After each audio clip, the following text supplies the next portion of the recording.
How's it going, everybody? This is not a tutorial, although it is a lesson. Welcome to the Beginner to Guitarist series. I have decided to put up a series of videos where it walks you through from being an absolute beginner at this instrument, at guitar, all the way through to being able to call yourself a guitarist, right? It doesn't take as much as you think. It really does not take as much as you think. Get a few good songs under your belt, start to learn some skills between the songs, learn how to speak the lingo and teach yourself. Within a year, you can be playing pretty much like 70% of what you'd ever want to play. Unless you're a Polyphia fan, in which case, that's just bad luck. In today's lesson, it's just going to be an introduction to like what you should know, things that you should have, different types of guitars, just like very basic stuff that you would think you would need to know, or that you would think that people would know, but they don't. Right, so this is a guitar. This is an electric guitar. Only difference between this and an acoustic guitar is that rather than having a big hole in it and a big box for the sound to resonate, you have these like electronic magnetic coils in here. It's not really that important, but essentially this plugs into an amp. I get a lot of comments asking, can I play this on acoustic? Can I play this on electric? All guitars, unless they have a different amount of strings, or if they're a bass guitar or a ukulele, are the same. You can play whatever you want on these guitars. It might sound a little bit different, might be a little bit more hard or more difficult because just of the little idiosyncrasies of the guitar, but essentially, yeah, you can play anything you want on a nylon or an electric. I just prefer the electric because it sounds cooler and it feels nicer on my fingers. And I can add effects to it. If you have a nylon guitar or a Spanish guitar, that's brilliant. That's how I learned. If you have a steel string acoustic guitar, that's fine too.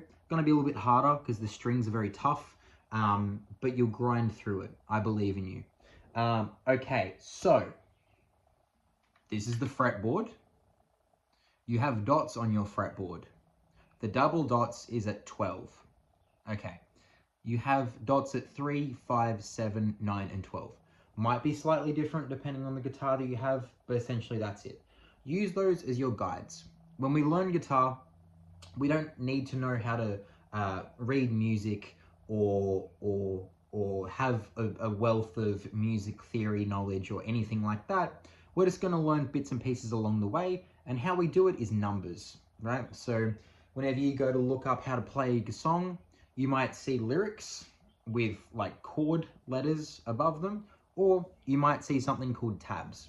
Tabs are sheets of music, right, which have the numbers of the frets on them. It looks like a little guitar grid and it tells you what to play. So for instance, if I was to put my 2 fingers on this fret and this fret, what the chord would be, which we'll get to later, would be 0, because I'm not playing anything, 2, 2, 0, 0, 0, right? So you'll actually see like a line of numbers going 0, 2, 2, 0, 0, 0. Yeah. Now, there should be 6 numbers because guitars have 6 strings. You should just sort of memorize the fact that the strings go E, A, D, G, B, E. E, A, D, G, B, E. Pause that, slow it down, reverse it. The top and the bottom string, they're both E. That's going to have some cool effects.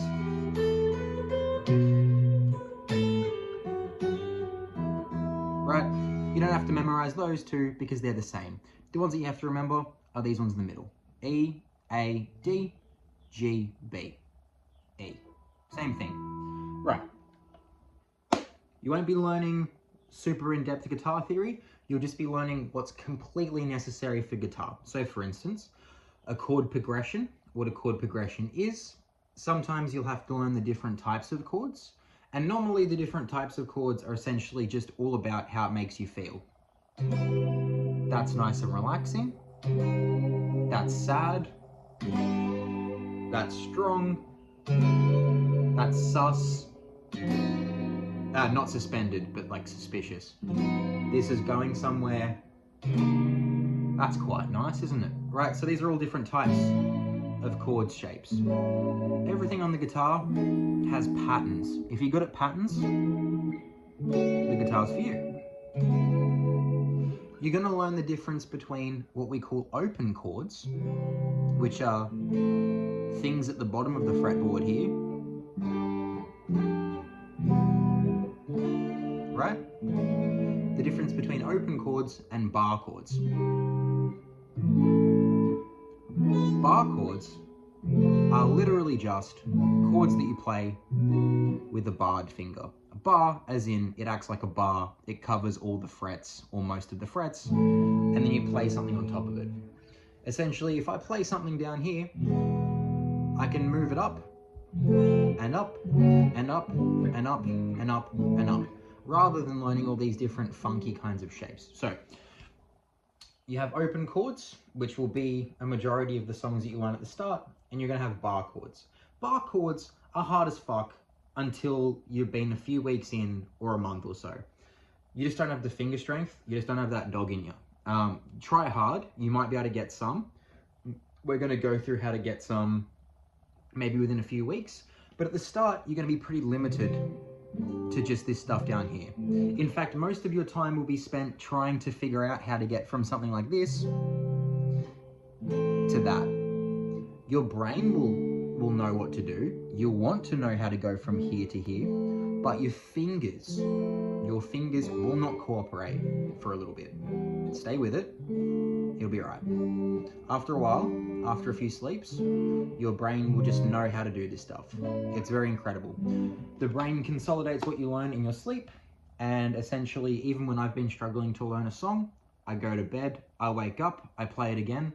No extra practice, my brain has it's connected the dots for me. Phenomenal. It's a fact of life, it's a fact of neuroscience. If you just sleep on it, you'll be better. All right, so I've gone over chords, bar chords, right? Don't worry about bar chords yet. You'll just be limited in what you can play for a little bit, but that will go away pretty quickly. We'll go through like what music knowledge you need to know. That'll be done along the way. Some of the stuff we can just leave for later or indefinitely. You don't have to be a virtuoso at guitar to be able to play it. It's kind of like in a language, you don't need to know how to know every grammatical or punctuation rule. You just need to know how to say the stuff that you want to say. Now, because you can't play bar chords, which means there are some chords that you just can't play yet, buy a capo. Buy a capo. Capo, for the love of fuck, buy a capo. A capo is a clip, right? Oh, where is it? It's over there. A capo is a clip that goes on your guitar. It essentially changes your guitar so that instead of starting down here, you can move it up. Which means if I was to play this, which is a C chord, up here, like this, it's now technically a different chord, even though it's the same shape, right? So it's like it's barring the chords for you. The benefit of this is it greatly expands what you're able to play from day one or day 2 or 3. Yeah, and a lot of guitarists will just indefinitely use capos because they're easier, and there's certain songs that require you to be able to do stuff with other fingers. So capo, buy a capo. Oh my god, buy a capo. Yeah. We're going to go over the different types of chords in the next lesson. We have frets. Frets are the little individual things. When you play a note on guitar, you're not actually playing the gap in between the metal bits. You're pressing down the string so that it touches the front one. And that's what causes the notes. Right? So you're actually pressing the string down so that it hits that metal bit. Reason why that's important is if you play a note at the bottom of the fret, like at the back, it'll get buzzy. Well, it takes more pressure to push down. So, whenever you play a note on guitar, if it's buzzing, 2 reasons for that, right off the bat, before we even do any lessons in this series. Right? If you play a note, play it at the front of the fret. For instance, this is the 3rd fret. Don't play it back here. play it here. Now, obviously, you won't have a choice sometimes because you're bad. You're a bad guitarist at the moment. You're not even a guitarist. You're just someone watching a YouTube video. Right. The other thing that might happen is, if you're playing chords, sometimes your fingers will be resting on other strings. That's going to make things buzz. If things are buzzing, it's your fault, and you can fix it. The important thing is you can fix it. Normally, you can fix it by simply rotating your hand around a bit more, but obviously that might be a little bit difficult. So just, you're trying to lift up your fingers so that they're not like that, they're like that. You're trying to have them arched at most of the time. Not like this, like that. Speaking of things that can go wrong in the guitar, being out of tune sucks. You won't be able to hear it that well at the start because your ear will get better as you start playing guitar more and more. But you don't even have to buy a tuner. Most people will tell you to buy a tuner. No. There's an app called Pano Tuner. It's a chromatic tuner, which means not only can you tune to standard tuning, you can tune to whatever tuning you'd like, which means any string can be whatever you'd like. Some songs have different tunings. You probably won't get to those just yet. Sometimes the top string is a little bit lower than normal, so that it has cool effects. But yeah, Pano Tuner. It's on your phone, download it, it's an app. Saves you like 40 or 50 bucks on a chromatic tuner. It's super good enough. I've played festivals and just used Pano Tuner. Some of the guitarists in the comments might think that's atrocious, but well, fuck you. Yeah, so what we're gonna do, we're gonna leave that video there. This is essentially just like some lingo, what will be coming up, some beginner stuff to play guitar. We're not learning anything in this lesson, even though we might have learnt some lingo and some state of affairs stuff in this video. Strings, E, A, D, G, B, E. Frets, they're numbered. When you see things online, there'll be chords. A chord is more than one note at a time. That's a chord, that's a chord, that's a chord. You get the point. Songs are made up of chords and melodies and bass lines and drums, but don't worry about that. Get a tuner, get a capo. You can't get a capo app, buy a capo. Electric, nylon, and acoustic string guitars, they're all the same unless they have a different number of strings, which they normally won't. If you're left-handed and you haven't bought a guitar yet, just try and learn to be right-handed. That's what I did when I started. It flipped within a week and a half. You're not good enough for it to take a long time to flip. It's cheaper. All the lessons that you'll learn are from right-handed people. Yes, Jimi Hendrix was left-handed and he played like that. There's a guy called Eric Gales who plays left-handed and upside down. It's just a lot of effort for something that you can just simply turn around and struggle with for about a week. I went over how there's chords, there's open chords, and there's bar chords. You won't be able to play bar chords yet, but it'll come soon. Everyone struggles with that, as you'll soon find out. Yeah, and I guess just wait until the next video to start learning some specific songs and techniques.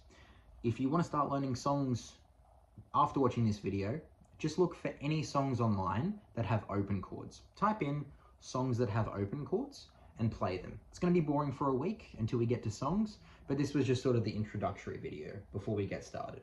Within a few weeks, you'll be able to play incredible pieces of music with a few chords and some melodies.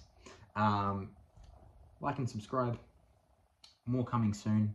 I'll be doing these weekly or bi-weekly or who knows. Enjoy.